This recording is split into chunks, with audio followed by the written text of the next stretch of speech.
Ada banyak sekali permasalahan-permasalahan. Kalau andaikan Islam itu menjiwai Pancasila, itu bisa diselesaikan dengan sangat mudah sekali. Misalnya. Misalnya contoh ya, korupsi. Yang paling kita misalnya lihat, itu korupsi bisa dengan sangat-sangat mudah sekali diselesaikan kalau syarat Islam bisa kemudian bisa berperan di situ. Misal, salah satunya gini, kalau sekarang orang korupsi kan yang disuruh buktikan orang lain. Ya. Kalau di kita sederhana, kalau di dalam Islam sudah dipraktekkan di zamannya Umar bin Khattab, ada satu pejabat misalnya, dia sudah dapat gaji segini misalnya. Taruhlah gajinya misalnya 10 juta atau misalnya tunjangannya sekitar 10 juta per bulan.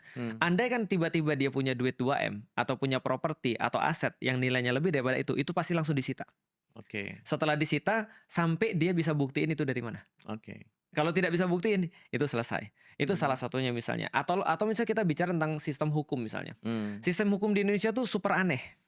Karena sangat-sangat menunjukkan ketidakadilan. Harvey Muiz misalnya yang kemarin kena berapa? Akhirnya 1,5 tahun ya? 6 tahun. 6 tahun ya?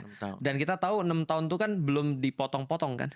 Dan kita sudah tahu juga 6 tahun tuh mungkin ya diduga tidak semua dihabiskan di penjara dong gitu kan maksudnya. Ada dugaan-dugaan. Ada dugaan-dugaan gitu. Nah, artinya pikirku ya ketika Islam itu bisa diterapkan dalam kondisi yang benar-benar ideal ya, bukan dalam kondisi yang sekarang yang kita lihat Muslim itu bukan temen lu ya. Muslim keseluruhan itu tidak ideal gitu maksudnya. Nah, kalau diterapkan oleh oleh Muslim yang sekarang tidak ideal, aku paham banget sih kalau orang-orang pada takut.